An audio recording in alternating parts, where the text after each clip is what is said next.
Hello, everyone, dear viewers. I'm Dr. Ali Atiq, and I have came back again with our webinar series with a very interesting topic this time. This time, we are going to discuss something interesting, and I believe that each and every person is going to love it because I don't find a single person in this universe who would not love the pets. But before embarking to our topic of webinar today, let me tell you a brief introduction first about myself and then about my faculty. I am Dr. Ali, like I said earlier, the head of department of pharmacology and toxicology, Faculty of Pharmacy, Mahasa University, Malaysia. Our faculty is a dynamic faculty. We offer wide range of programs all the way starting from diploma to the highest level of the postgraduate programs. Our diploma program, starting from the very basic one, and our diploma program is a 3-year program.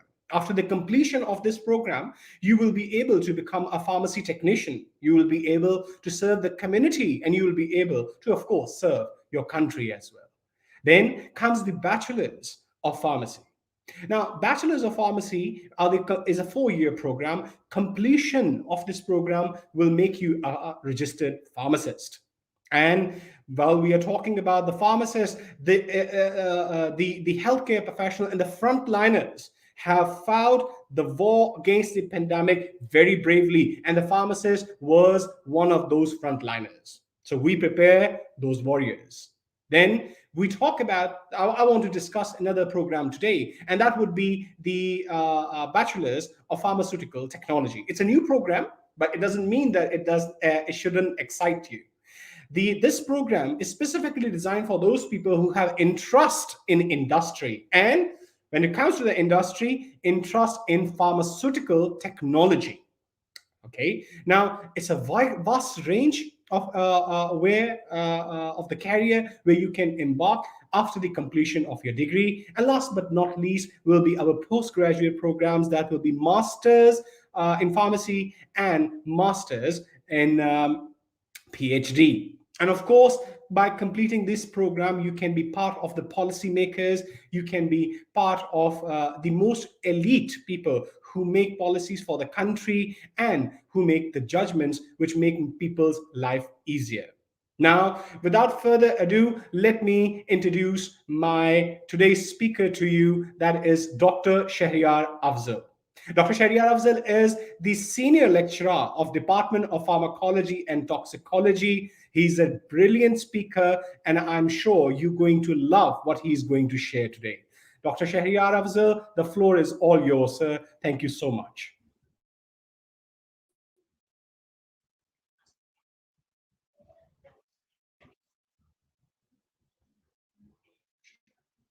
Hello, hi, very well. Good afternoon to all of you. And many thanks to Dr. Ali for your nice introduction, right? And I hope that you all have been keenly waiting for this very interesting topic. So, as you all know, that we are going to, I'm going to start with my presentation today. That is the Know Your Pets.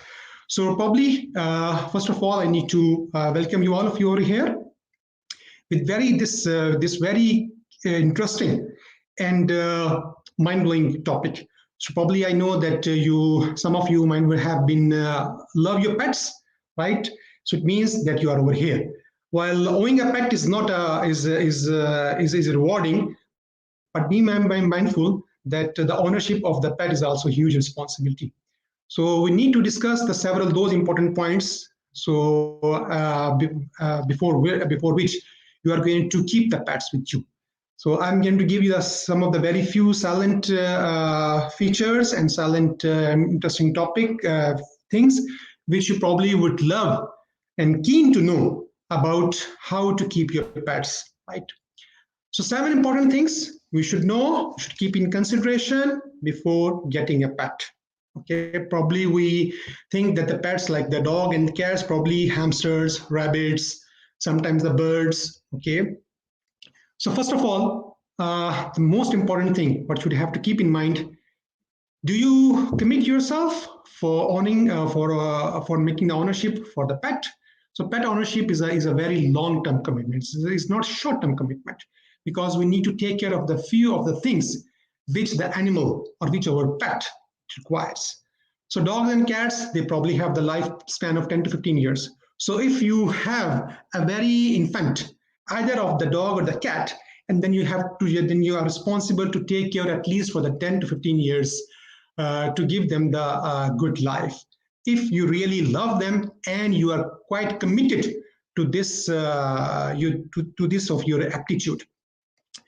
That's why they require a lot of attention. If you feel that you cannot devote your time for the pets, so getting a choice is not a wise choice for you, or perhaps you can choose getting a pet like a fish, as they are the less time demanding. So probably you will put the fish in the water and it will flow, and there will be no proper and permanent caring for the fish.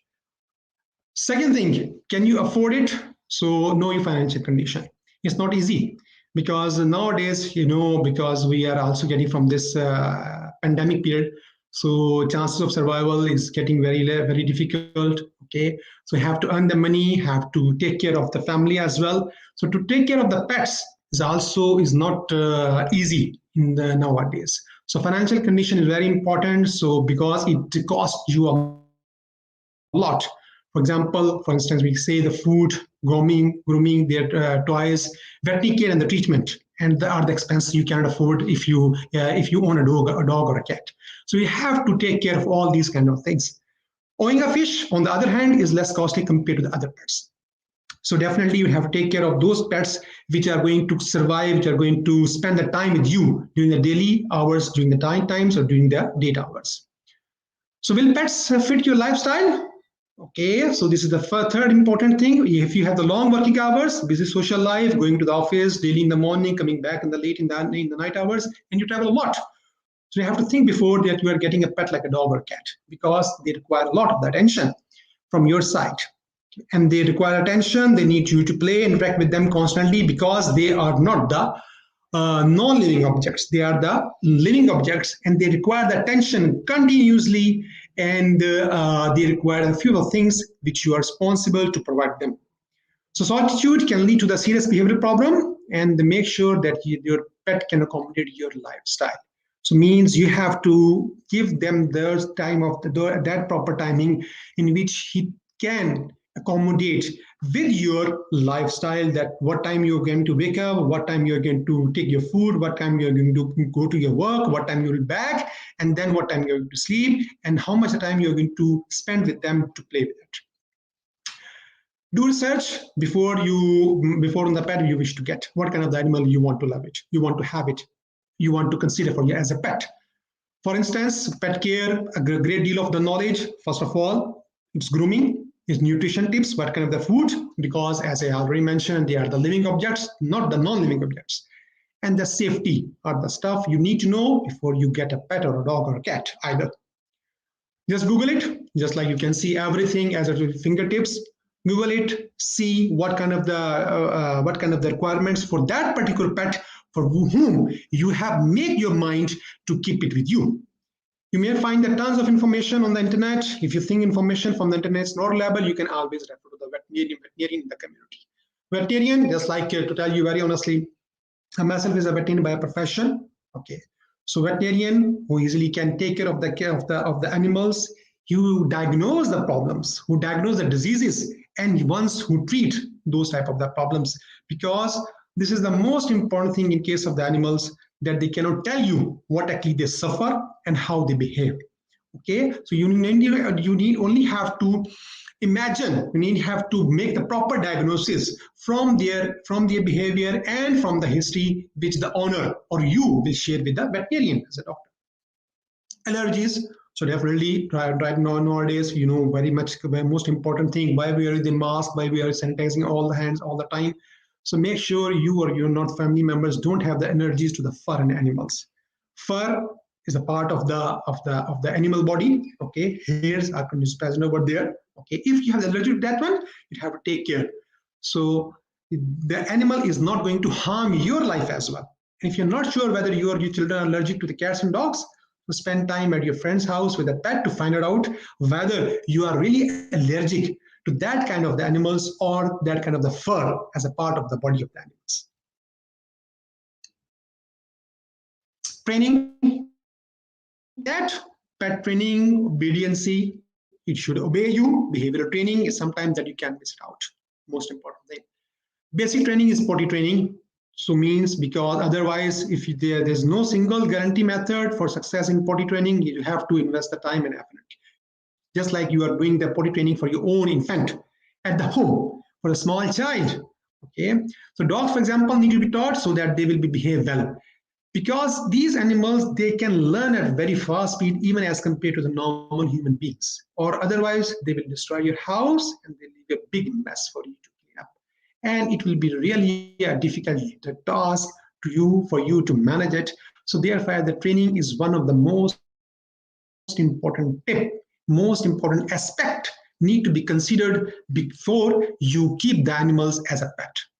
Hamster, rabbits, or birds, these are types of pets that don't require much training. They know how they have to do this type of the problem. Get a veterinarian. A doctor, animal doctor who can take care of, who can understand the problem of the animal, who can take care of all the normal physiological and anatomical consideration of the animal, who can understand what is the normal functioning of the body and how is the parts of the body they are behaving in the different aspects. So all pet owners, they have the veterinarian, they can rely on their pets for the medical concern. The veterinarian is the first person you should approach when your pet is sick or injured, because he knows that how to treat it. He will try his best to make a diagnosis. And in those diseases which can be confused with the other ones, he's the best approach to make a differential diagnosis.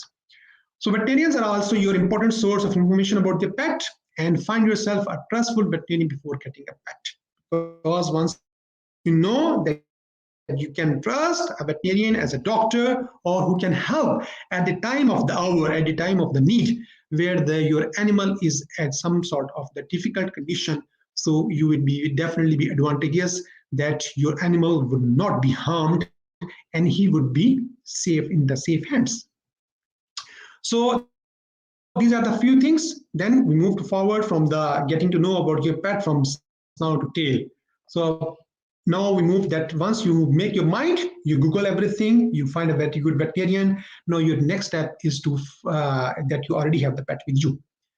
So pet often hides the injuries and they choose not to let us know when something is wrong. So responsible pet parents, they regularly examine dogs and cats at home to find anything that might not be quite right. So this is your responsibility, that you have to find out if there is anything going wrong, because your pet will not let you know. So what is the normal for your dog or cat? You can more readily direct a problem early and intervene. If you find then some problem is there, okay, if the animal deviates from its normal routine pattern and can address it properly. It also makes your pet a much better patient at the veterinarian and grooming shop when you get him used to the human touch, because the pet will not love that if any other person, unknown person, is going to touch him. So finding something not quite right can be a lifesaver. Keep a record of your observation to share with your veterinarian. It will be a very good important thing, because it makes the history of your animal, how it behaves and how it interacts and how he expresses his feelings. Medium to large dogs should have a pulse of 60-90, because we know these are the normal living beings. So they definitely have the pulse rate, they have the blood pressure, they have the respiration rate. While the small dogs, they range between 90 to the 60. This is the normal pulse rate of the beats per minute. And the cats as high as 200 beats per minute. So this is the difference in the beat in the normal cardiovascular and the respiratory system of the body, that how we should have to keep in consideration these important readings of the pets. Teach the dogs and cats to give their paws as soon as they become welcome, or you are to your home, okay, or they are going to see you at another place. Start slowly and gently, but work diligently so that the toes, paws, and all body parts can be examined and nails easily clipped. because otherwise these nails can even harm your body as well during the animal is going to make a contact with you. Get your person accustomed to your fingers in their mouth. It's like you're taking care of the small infants. So in that case, you have to take care of your pets, of the dog, or the cats. Check their mouth frequently, remove the unwanted items, and check the gums. Because these things, they are going to start, if they are not going to check frequently and regularly, the diseases, they can intervene, they can come, and they can harm the body of the animal. Pets are receptive to your energy, so make it enjoyable bonding time. They require the energy from you. They require the time from you. So apart from spending the time, you have to give them the proper energy. Either you are bored, you are tired after your hectic job hours, because you already may have commitment with them that you will take care of them.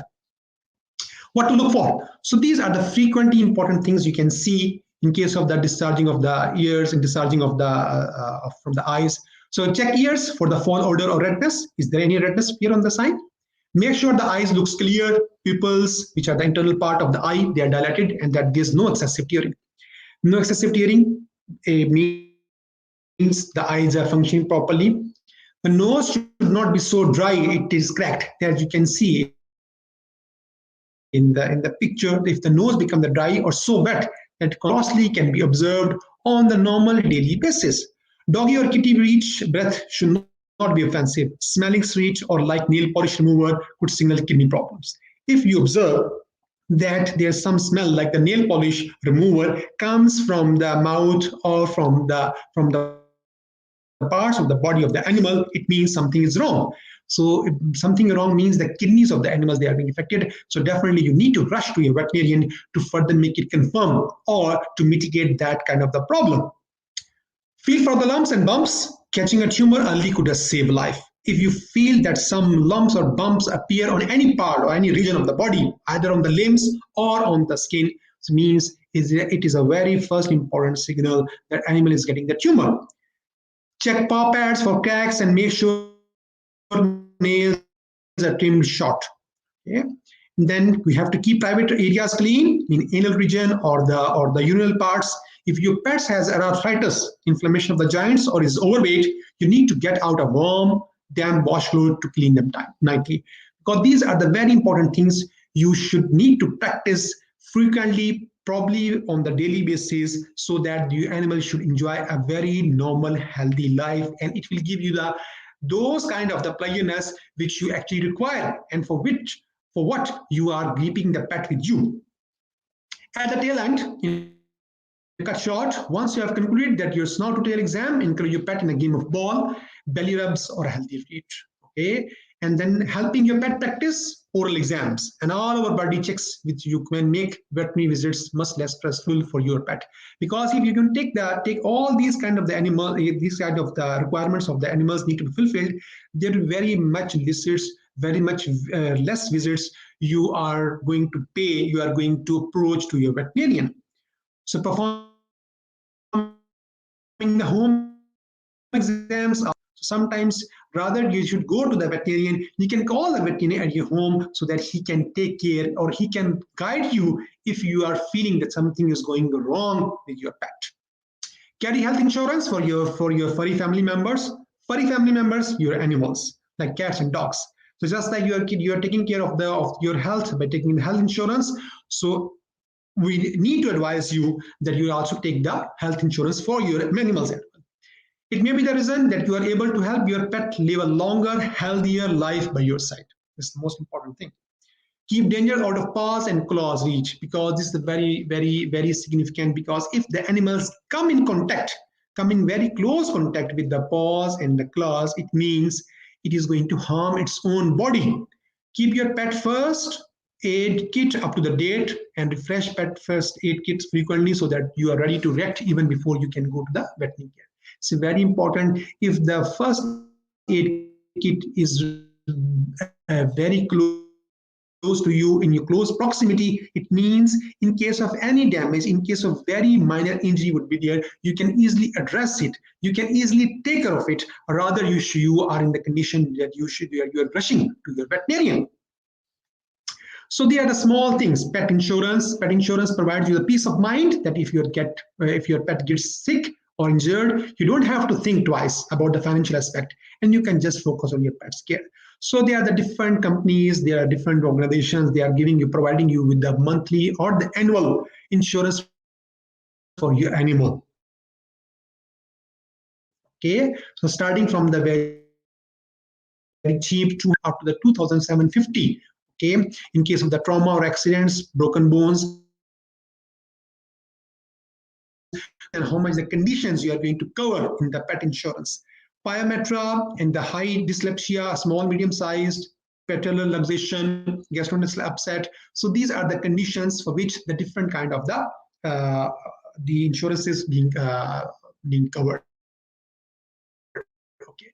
So similarly, in case of the cats, there are different conditions being covered, starting from the feline lower urinary tract diseases, feline upper respiratory tract diseases, abscesses or the skin infections, chronic kidney diseases, and the trauma. So in their conditions, if you are taking the pet insurance, so you will not need to worry. Rather, in that case, if anything happens, your insurance will cover, as compared to you have to go to the veterinarian and is going to charge you a very high expenses to treat or to take care of those type of the problems which you yourself cannot understand. Now, next thing, that if you keep the animals with you, what are the feeding habits? We know about ourselves that we like some things, some spicy foods, we like some side of the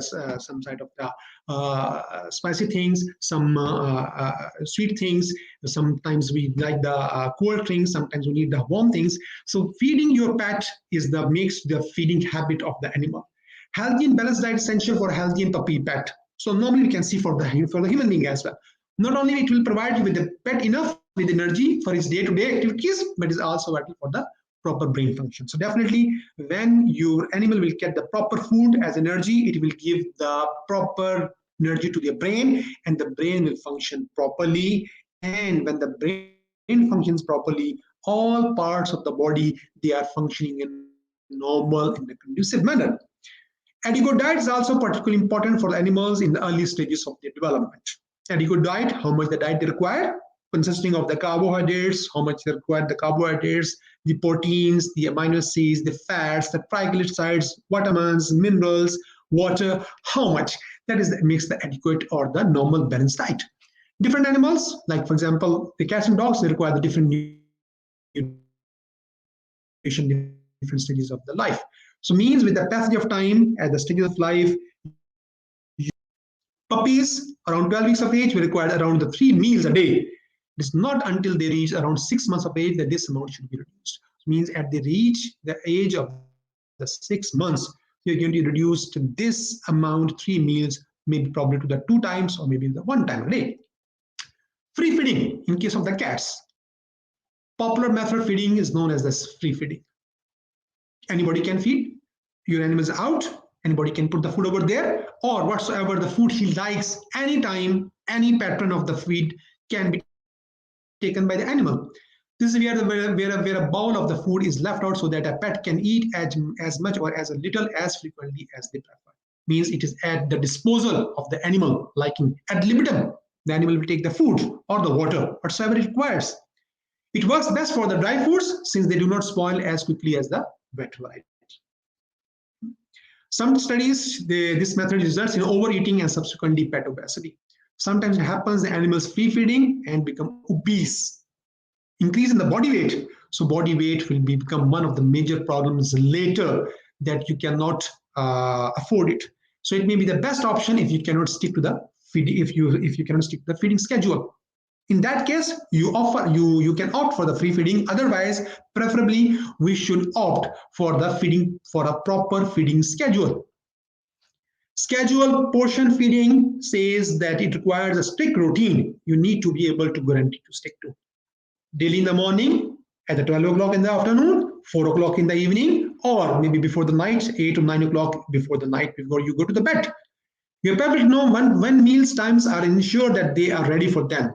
With cats coming indoors, especially at these times, if the animals are outside your living room, so probably will enter at that particular time when he sees sunrises and will ask for the meal. This is the expectation of the animal at that particular. This method allows only well if the pets have required medication to be mixed with their food or have animal on a calorie control diet. So it means if you are going to put you have to give a scheduled portion of the feeding, or the animal you're going to have a proper calorie controlled diet. How much the carbohydrates should take, how much the vitamins, how much the proteins, and how much the minerals the animal should take it. This makes the scheduled portion feeding. Do not offer the home cooked meals at home, just like you make the beef, or you cook the chicken, or you cook the mutton at your home, and you just simply offer as a part of your own food. You simply throw it away to your pet that it can take its liberty. Is not a very good practice.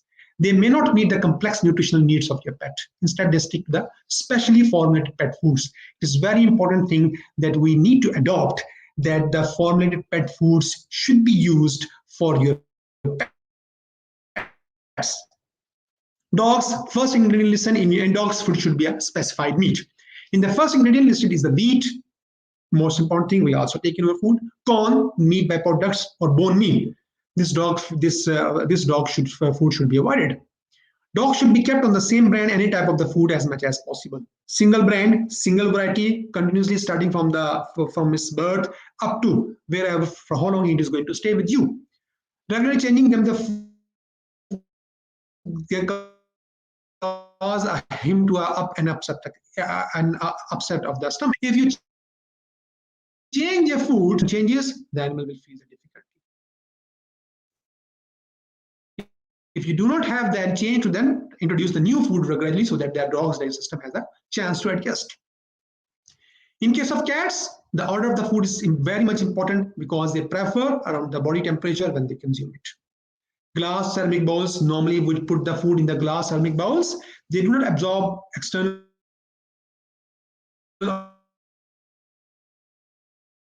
surroundings. When they eat and not back, they will see their surroundings, what's going to happen over there.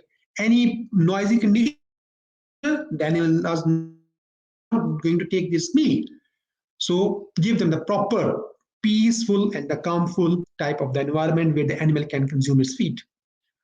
Cats naturally prefer the grazing on small meals, and so dry food feeding is often the most popular choice for the meal types. Protein and fats are the most palatable types of food for cats, and they much prefer the texture of the meat or to anything else. So texture of the food is very important. In form of the pellets, the cats, they prefer to consume that particular type of the meal as compared to the other variety of the food. In case of rabbits, need one bunny-sized bundle of hay every day, single day time. Accompany, we need to mix with this handful of the washed leafy green vegetables or herbs such as kale, lettuce, broccoli, sage, or the mint. Give them the mixture, you can consume it. Lawn cut grass is not healthy for the rabbits. Do not allow your animals to take the lawn cut grasses. Try and offer variety to ensure your rabbit gets a good mixture of nutrients. When choosing 1 cup of the pellets every day. Per day, you should take the 1 egg cup of the pellets if your body weight is 1 kg. The 10 kg body weight, 10 pellets per day. Treat for rabbits should be infrequent and limited to the carrots and pellets. Different feedings of the dogs and cats. While they may sometimes act like it, your cat is not a small dog. So you need to differentiate. So they will take the food in a different pattern. Dogs and cats have different nutritional needs, and so needs different food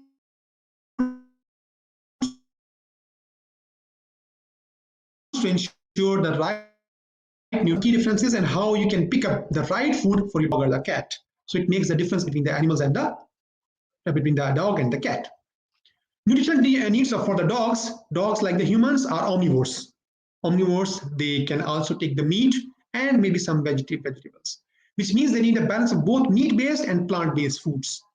Unlike the humans, dogs can't eat as a variety of the food such as the chocolate, sweeteners, or foods in high fat. So just try to avoid giving them these kind of the foods particles. So you have to pick up a food that provides a complete nutrition profile for their age, size, and any underlying health conditions or food allergies. Okay.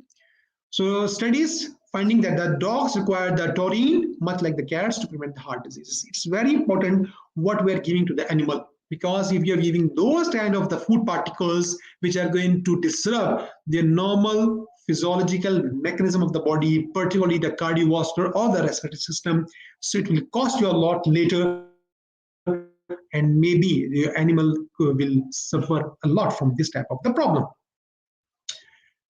In case of the cats, unlike the dogs, they are obligate carnivores. So they are obligated to take only the meat, not the plant-based food.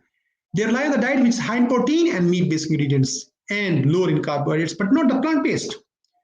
While cats can digest carbohydrates to some extent, feeding a diet which is high in protein source and highly digestible carbohydrates such as rice and is the best balance of nutrition. So this is the best balance of nutrition in case of the protein need to be used, consumes. Cats also require taurine and amino acids in their diet as they cannot produce themselves. It is one of the very important amino acids it requires in the body for the normal function of the body, but its concentration should be controlled. How much the food particles contain the taurine so that it should not harm the animal of your pet. Taurine is naturally found in the dairy, fish, and the poultry products, normally present over there. So you have to take care that how much the content of the food we are giving to those kind of the animals so that they are not going to harm your pet. Low taurine levels in cats, they can lead to blindness, heart disease, coma, and even the death. This is one of the important disadvantages of taking the taurine. If the levels are low, so it may lead to the blindness, heart disease, coma. So means optimal level of the taurine is a very important, very significant for the normal functioning of their animals.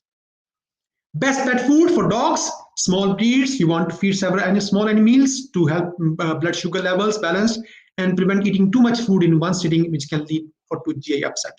So gastrointestinal tract should not be upset, means they have to take that proper type of the food which is optimal, which is enough, which makes the balanced and the proper food. Plenty of the fresh water available at all the times for the cats, which are on the dry food diet. For cats, they having the available all day for them to pick up as they want is good idea, but may need to be separated into small proportion meals. If you are focusing on weight management, remember, if the animal is overweight, obese, in that case, we have to control the diet. We have to control the calories. So this is a very good idea that the food should be available at a proper pattern and in the controlled fashion. We have to provide the plenty of the fresh water at all the times, especially for the cats which are on the dry food diet, because otherwise the dry food diets may cause the stones in the kidneys if they are not being properly flushed out. Transitioning cat or the dog to the new food, if you want to switch on the animals to the new food, you will want to do so over a period of 7 to 9 days, slowly but gradually. It will help reduce any digestive upsets as your pets get floor adjust to the new diet. It's very important. You cannot suddenly change your animal to the new food. Next topic, my audience, is the zoonotic disease. As you are keeping the animals with you, there are chances that you may suffer from some of the diseases which your animal have, and they can be transferred to you. They can be the viral infections, they can be the parasitic infections, they can be the bacterial infections.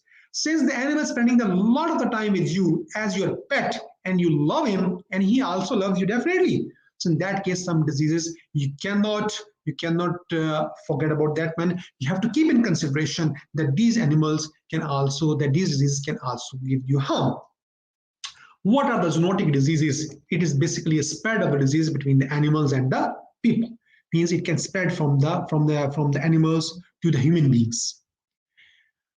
Which can pass from the animals to the humans. We can take the example of the tapeworms, roundworms, hookworms, bird flu, giardia, leptospirosis all came under the heading of the parasitic and the protozoa, listeriosis, salmonella, bacterial infections, virus, Nipah histoplasmosis, Chagas disease, ringworms, Escherichia coli, Campylobacter, encephalitis viruses. So these are the very few big examples I need to share with you, that these are the very, very common type of the zoonotic diseases which can be passed from the animals to the human beings. So the significance, the purpose of letting you know this information, one should take care of these kind of the diseases. It should not be transferred from the pet to you. Half of all infections that people can get are the zoonotic. They can spread between animals and the people. And definitely you're keeping the pet with you, your dog or cat, your hamster, your rabbit, or your birds. So they may, if the animal become infected from any of the bacterial, virus, parasitic, or protozoal infection or the disease, it may cause harm to you as well. So definitely you will not cost your life on the behest of your pet. How these diseases they are being transferred is very important to know. Some of the diseases they are inborn, just like we take the example nowadays of the COVID-19 infections. From the air, it can be traveled from the one person to the other person if we don't maintain a distance of the 1 meter or 2 meters whatsoever has been directed. Airborne viruses have been transferred. Foodborne, consuming the infected meat or milk in case of the dairy animals. Close proximity to the animals, fecal oral transfer, animal blood through the saliva, in skin cuts, direct contact with the animals, bite from the infected animals. So these are some of the diseases which can be transferred from the animals to the human beings. So again, to make it further understand, there's a vertical transmission. Means if the animal being transferred, if the animal has been traveled to your body, it can also harm the fetus or a pregnant lady. So definitely it will be also be a problem for you. Through the blood transfusion, how the human contamination takes place. Human contamination takes place either the contact with the cat feces, contaminated with the water and the vegetables, if you consume that one, if you consume the raw or the undercooked meat, and all these become a source for the transfer of these viruses or the bacteria, or as a source of the disease to your body. These herbivores or carnivores, or the herbivores contamination in case of the cats, in case of the mice, in case of the birds. So these diseases, they are being transferred, the viruses, they are going to be being spread out in their body, and through the fecal oocyst they spread, and there's an intermediate host, the small animals or the dairy animals, they catch up, they consume these viruses from the feces as in the oocyst form, and later if the human beings they consume that one, they may cause the damage to your body. There are again few of the examples, like for instance, you can see intensive wildlife farming, ostrich, deer, crocodile, COVID-19, rabies influenza virus, Hendra Nipah influenza in case of the buffalo, in case of the horse or the swine or the poultry. These all are the domestic animals. Then we take of the live animal markers, SARS, avian influenza can be traveled from these animals to the human beings, HIV, Ebola from the wildlife hunting. So these are the four major aspects, four major groups of the animals from whom these diseases can be transferred to the human beings. So definitely we need to keep in consideration and try to protect ourselves and our loved ones so that we should not caught these infections. Zoonotic diseases which can affect the humans, brucellosis. In a nutshell, I need to share with you brucellosis, bacterial infection, leptospirosis, salmonellosis, toxoplasma, sarcotic mange, tuberculosis, TB, normally we use the word, tularemia, anthrax, E. coli, Escherichia coli, trichinosis. So these are the diseases which can affect the humans, means these are very important from the zoonotic importance. They will transfer from the animals to the human beings. The source either may be whatsoever, just like they mentioned previously. Diseases, the others which can infect to the animals, which can be transferred from the animals to the animals. In case of livestock, pets and the wildlife, pseudo-rabies, bovine tuberculosis, classical swine fever, swine brucellosis, and vascular stomatitis, inflammation of the stomach. So these are some of the diseases in which the vectors means they act as a source of transfer of the disease. Leishmaniasis, sandflies, it is a zoonotic? Yes. Causative agent, Leishmania infinitum. Then we take the example of granulocytotic ticks. Yes, important, zoonotic. Monocytic erythrosis, brucellosis, again ticks. Yes, they are important from zoonotic importance. Heartworm diseases, mosquitoes, rare, it's not of the zoonotic importance. Trypanosomiasis, vector would be the sandflies. Trypanosoma evansi is the causative agent. It is zoonotic? No, it is not. Similarly, in case of hepatozoonosis, it is also not zoonotic importance. Mediterranean spotted fever, ticks. Rickettsia cornei is the agent which can cause a zoonosis, can be transferred from the animals to the human beings. And in the end, Bartonellosis, fleas and ticks, they can transfer the virus or the bacteria from the animals to the human beings. And in the end, encephalitis, inflammation of the brain, ticks, they are caused the looping ill virus, but it is very much rare to make it as a zoonotic problem. So we need to understand, keep in consideration that these type of the diseases and the vectors which can transfer the causative agents, the bacteria, the virus, the fungus, parasite, or the protozoa, or the helminths, and they can be infect your body to the human beings, and they are significant from the zoonotic importance point of view. Emerging diseases affecting the various animal species, we can see in case of aquaculture, like the fish, viral hemorrhagic septicemia, dogs, canine influenza, Nipah virus, horses, West Nile encephalitis. In case of poultry, highly pathogenicity, avian influenza, ND, Newcastle disease. It was diagnosed in the area of the Australia earlier. Swine, foot and mouth diseases, African swine fever, classical swine fever, swine influenza, Nipah virus infection, and the Ebola virus infection. In case of cats, highly pathogenicity, avian influenza, H5N1, plague caused by the Yersinia pestis, Rift Valley fever. In case of ruminants like the buffalo and the cattle, foot and mouth diseases, Rift Valley fever, brucellosis, prion diseases, blue tongue, tuberculosis, bovine. So these are the emerging diseases which are affecting the various animal species. Apart from having the pet diseases, we also need to consider that these are the specific diseases which are affecting this special category of the animals, and we need to take care that if these type of the animals come in contact with you, or you are going to be affected, maybe bite, or you're going to consume the meat and flesh of these animals, we need to consider these type of the disease in our mind before consuming or coming in contact with these type of the animals, so that our body should not be at stake at any level. If we neglect the zoonosis, if we do not consider the zoonosis is a problem, what will happen? Massive underreport, you don't report it, we don't make a data of that one. Human morbidity, mortality, sickness, mortality, death may occur in that case. Dual burden on humans and animals.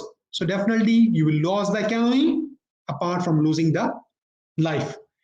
Ancient disease often limited in the wealthy countries because they develop the vaccines or they develop the treatment for that case. Control at source when feasible is highly cost effective. We need to cost because we need to control the diseases if the cost is very, very expensive.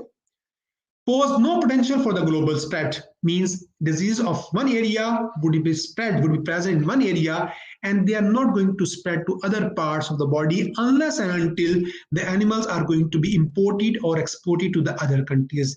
That's why I've seen if you are going to import or export a country, an animal to another country, you need to make a declaration that you are importing or exporting any animals from one country to the other country, and that animal should not be suffering from any of the disease which can cause harm to the other animals state. Affect poor and marginalized communities. So this is one of the, these all are the major classical results or the outcomes if we neglect the zoonosis.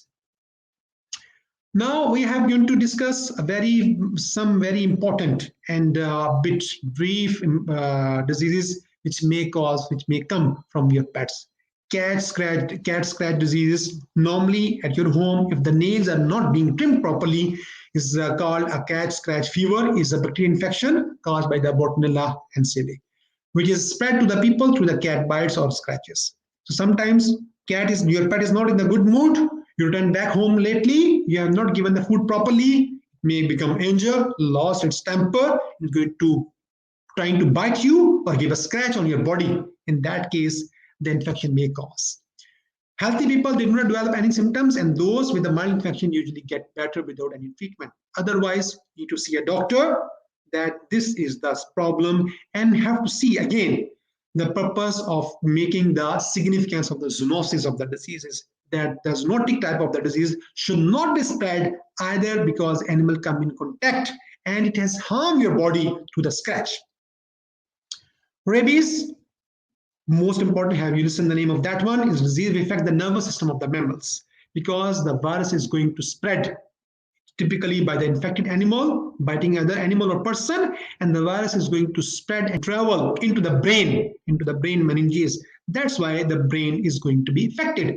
It is very important, very contagious and infectious type of the disease. It is going to be transferred from the animals to animal and from the animals to the human beings as well. It is a fatal disease. It cannot be treated once symptoms appear. Okay, luckily rabies can be effectively prevented by the vaccination. So get the vaccine for it as soon as possible if you are going to bite by the dog, particularly, right? Q fever, and an important type of the disease. It can happen to both humans and animals alike. I'm giving you the example. You need to consider what is the significance of the disease and how we can diagnose it. This disease caused by the bacteria Coxella burnetii. Again, you can see the causative agent is the bacteria, not the virus. It infects some animals such as goats, sheep, and the cattle. Okay, and symptoms include the fever, chills, and sweats, or sweating, fatigue, tiredness, headache, muscle ache, body ache. So all these are the symptoms. Once these symptoms appear, so definitely would have to make the proper diagnosis for the Q fever. People infected by the breathing in dust, which has been contaminated by the infected animal feces, urine, milk, and birth products that contain the Coxella burnetii. So they have to get the infection in those type of the areas. Direct contact, touching, being licked with an animal is not required to become sick with the Q fever. So direct contact with the animal is not required. So definitely when you continuously going to stay in that area where the smell or the feces or the urine or the milk is present over there, and because this bacteria Coxella burnetii is going to be spread, is going to multiply, is going to be travel in that particular type of the condition. Now, the last important aspect for today's informative topic, that is the vaccine for pets. If we get the problem of the disease, if we know what are the disease signs and symptoms, if we know and understand the problem of the zoonotic type of the diseases, how we can get rid of that one? Even though, because we can understand that you love your pets and you want to take care of the pets. So in that case, make the vaccine. Why vaccines? What vaccines? Why vaccines? They are important. Schedule for the dogs and cats. We will discuss. We will try to understand this one first over here. Vaccination schedule for the dogs and cats. We divide them into core and the non-core vaccines. In case of dogs and for cats. Pet vaccinations, like those for humans, sometimes require a booster to keep them effective. Similarly, just like nowadays, we all took the 2 doses of the COVID-19, dose 1, and then after 2 to 3 weeks, we took the second dose of the COVID-19. So in case of the dogs, in case of the pets, we also take the primary dose and then we go to the booster vaccine. The best way to which on schedule with vaccination is to follow the recommendation of the veterinarian you trust. Again, here, the role of the veterinarian cannot be overruled, cannot be ignored. Core pet vaccines are those which are recommended for every pet, while non-core vaccines, they may be advised based on your pet's lifestyle. If you consider that the lifestyle of your pet, it requires that particular type of the vaccine, so you can opt for the non-core. But For the core vaccines, there's no choice. So you preferably should have to take care and make the vaccination of your animal based on the advice of your veterinarian. Many vaccines can be given to the pets, your pets as young as 6 weeks of age. So starting from the 6 week of age, so that you talk your veterinarian about the setting up the best vaccine schedule for your dog or cat, kitten or puppy. So because we understand below the age of the 1 year, we use a word for the kitten and the puppy for both the cat and the dog respectively. Why are the vaccines important for the pets? Why? What happens if we don't give them the vaccines? If we don't vaccinate our animals, what will happen? Vaccination prevents many pet illness. The first thing, the diseases which may later can come, the animal become infected with the viruses, bacteria, or the viruses. Your animals would be prevented from those type of the problems. Vaccinations can help avoid costly treatment for diseases which can be prevented. Later, the animal become the disease full, so the treatment would be very much expensive. To get rid of this type of the problem, better go for the vaccination. Vaccination prevents the disease which can pass between animals and also from animals to people. Again, is the significance of zoonotic diseases. Some diseases which can be transferred from animals to the animals and from the animals to the human beings. You as human beings keeping your animals as your pet, some disease they can be transferred. In that case, we need to take care of the animals and make them the proper vaccination. Disease prevalent in the wildlife, for instance, the rabies in case of the dogs and the canine distemper, it can infect the unvaccinated pets. If some of the animals they are infected, they are vaccinated, the others they are not vaccinated. So those animals which are unvaccinated, again, they also at the state of getting the infection. What are the major schedule for taking the dog in case of the dogs? Starting from the 6 to 8 weeks, recommended vaccinations as core vaccines. Remember, we say some of vaccines, they are the core vaccines, the others are the non-core vaccines. Core vaccines, we categorize them under the recommended vaccines. Definitely, we need to go. Canine distemper, measles, and the parainfluenza, these are the diseases for which we should go. DHPP for canine virus, adenoviruses, parainfluenza, parvoviruses, all these are the virus problems. Start from the 10 to 12 weeks. Rabies, 12 to 24 weeks, means the animals have already become the age of the 6 months. DHPP from 14 to 16 weeks. Rabies, again, from the and DHPP for the booster dose from 12 to 16 months. And every 1 to 2 years, again, another single shot of the DHPP in case of the dogs. And rabies as required by the law of any country. Every 1 to 3 years go. So these all are the major diseases in case of the dogs only, which are the core vaccines. Some are the optional vaccines, just like we say, it depends upon your animal, area, and your lifestyle of your pet. Bordetella, leptospirosis, Lyme disease, coronavirus, leptospirosis, and the Lyme disease. These all are the optional, or we can categorize them under the non-core diseases. In case of the feline, in case of your cat, so because these again we categorize them into different diseases. We give them the 6 to 8 weeks of the FVRCP as a core vaccine, and the non-core vaccine as the FELV, feline leukopenia viruses. Core again 10 to 12 weeks, we go for the FVRCP, feline viral rhinotracheatis virus. We go for that one for 10 to 12 weeks. Again, another shot for 14 to 16 weeks, and FELV as a non-core vaccines on these respective weeks. Annual 1 to 3 years core vaccine, we go for the rabies, starting 1 year of the initial series. Non-core vaccines, Bordetella and FLV. 3-year core vaccines, we go for the feline viral rhinotracheatis virus with the rabies. So these are the highly recommended for the kittens and optional for the adult cats. FELV, feline leukopenia virus, is highly recommended for the kittens, for the small cats below the age of the 1 year.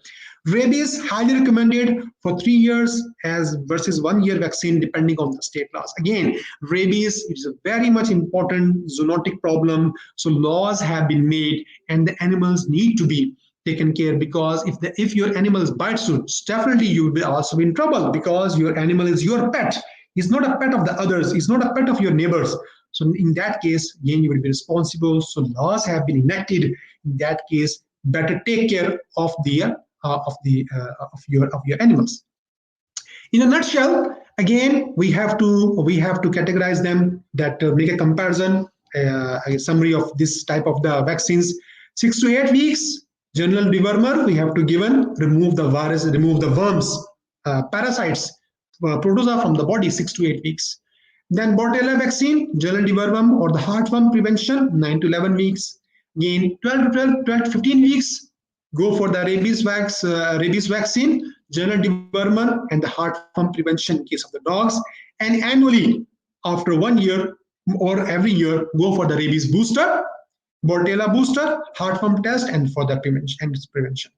So these are the major diseases, including the canine distemper. In case of the dogs, we need to take care. In case of the cats, feline, 9 to 11 weeks, feline vaccines, general dewormer we have to give, so that because the animal's fur, again over there, some parasites and the ticks, they are going to affect their body. In that case, we have to remove them with the help of the dewormers. 12 to 15 weeks, rabies vaccine, booster, general dewormer we have to give. Annually, we have to provide them with the rabies booster, starting from the 1 year to 3 years, and then later, as we discussed earlier, go for as per the laws enacted. Feline booster, and then the general dewormer. So these general dewormer and the rabies, these and Bortella, these are the common between the dog and the cats as your pets.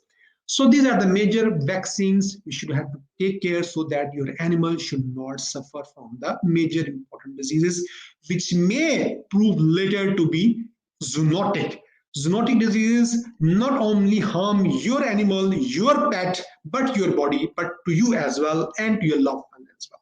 So in that case, better go proper for the vaccination of your animals, so that you take care of your pet, because you already make the commitment that you will take care of your animals. In that case, it will be good for you and for your life and for your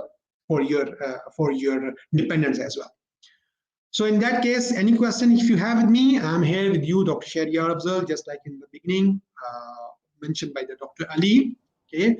So hope you enjoyed this series of lecture from my side. So maybe in the next time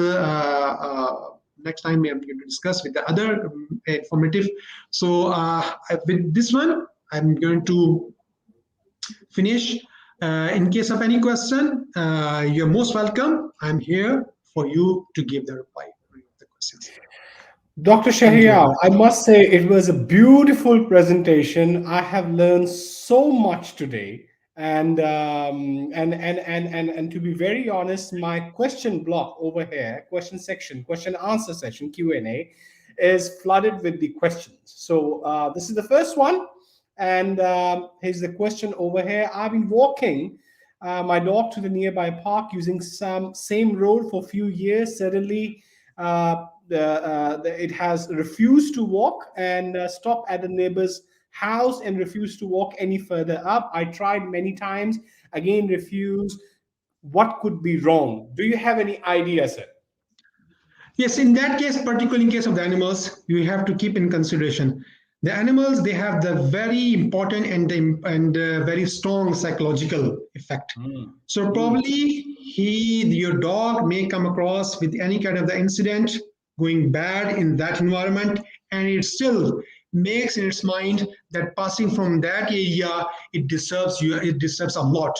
So probably one thing right now better, if before going to your veterinarian, the first thing, try to manipulate with the psychology. Try to change the path to go to the park from any other area, rather to using your neighborhood areas, or try to find out the reason, what happened since the time when your dog passing through your neighborhood. Amazing. Just to inform my viewers over here, Dr. Shahryar has PhD in pharmacology, but his basic degree is DVM, Doctor in Veterinary Medicine. So you're actually talking to or asking this question to a very professional person. He's not just delivering the webinar over here. He's actually representing his both sides, being a veterinarian and a PhD doctor. With that, I'll move to another question which has been asked by Audrey Young over here. My dog looks a bit overweight. How do I know if my dog is overweight or not? Okay, thank you, Dr. Audrey. In that case, first thing you have to see what is the normal age of your dog. You have to understand that either your dog is really overweight or this is the normal average body weight as per the age of your dog. Second thing, just like we mentioned in the feeding habits of the animals, if you consider that your animal is or your pet is becoming the overweight, try to control the diet. Go for that one, the controlled proper fashion of the diet, give them the calorie intake, how much the calorie is going to take it, because all the formulations, all the feed which are being available, they have given a composition of the carbohydrates and all these kind of the stuff present over there.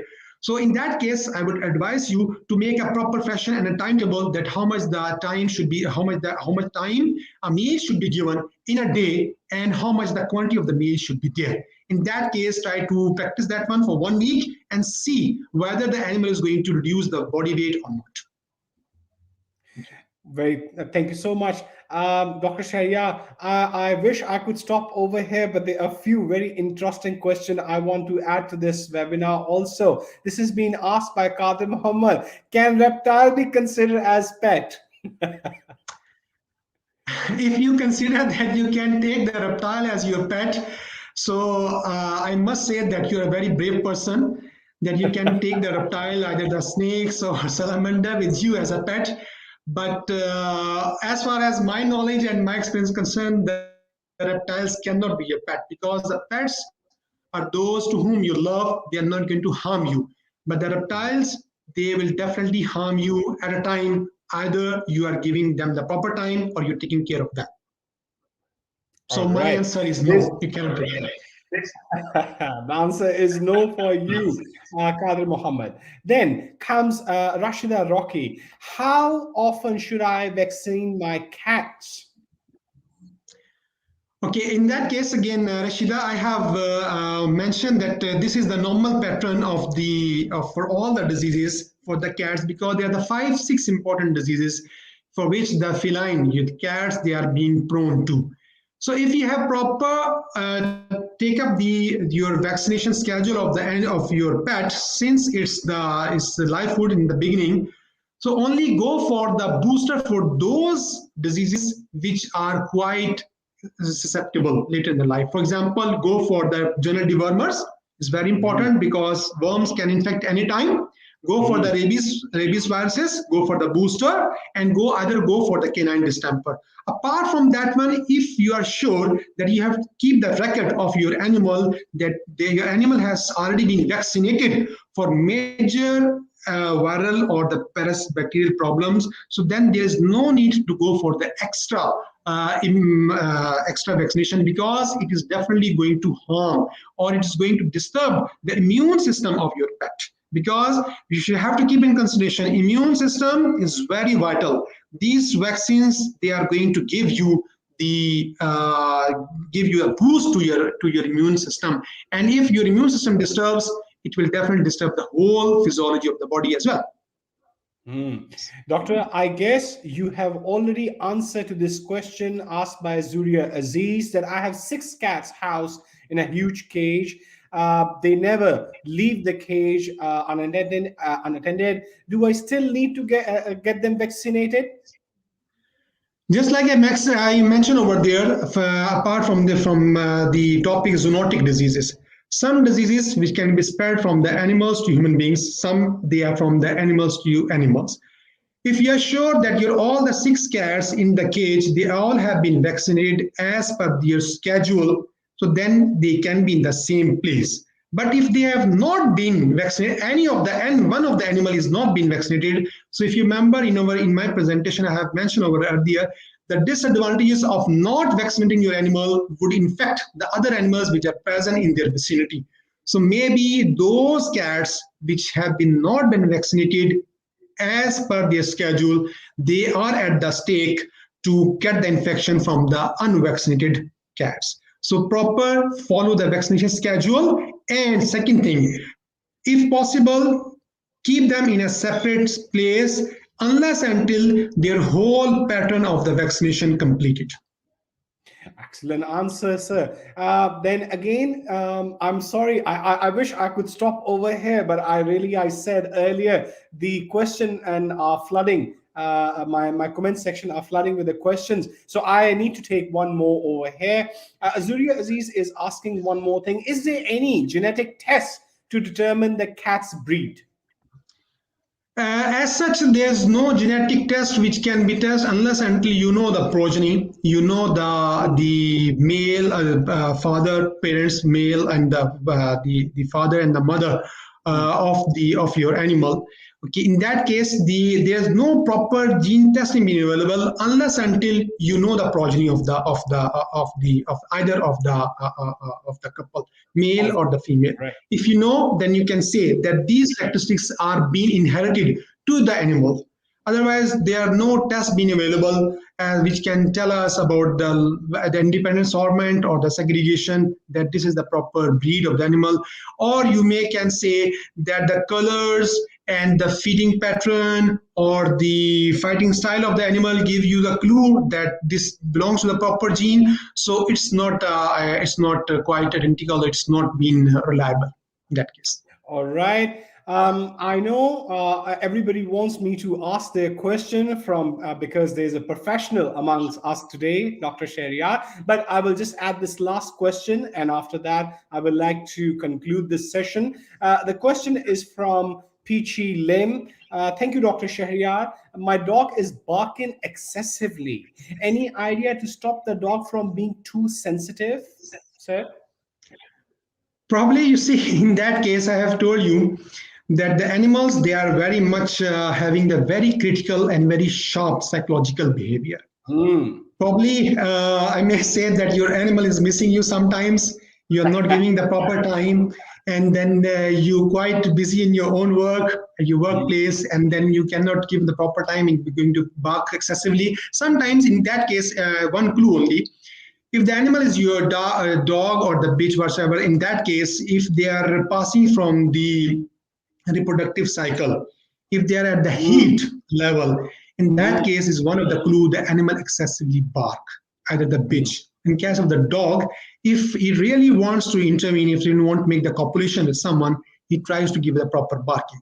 So in that case, you need to check either the reproductive system or this type of the condition he's attempting, he's trying to make something. So it's one of the sign of making the much more noises barking. And that is particularly, you have to observe at which hours of the day, because in that condition, what I'm suggesting you, they follow a proper pattern in a daytime. Dr. Shahryar Afzal, thank you so much for your time, and I really want to thank you for sharing this information. My viewers have learned a lot.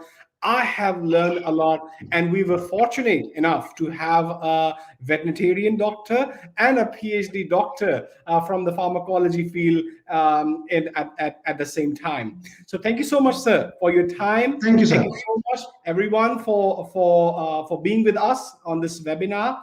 And one more thing which I want to tell you, this process doesn't stop over here. Dr. Shahryar is coming back again next month with the new with the same topic, but definitely the aspects that would be covered in that webinar, Know Your Pets, will be different. So thank you so much. You can visit our Mahasa University website for all the information that you need regarding our courses that has been forward right now.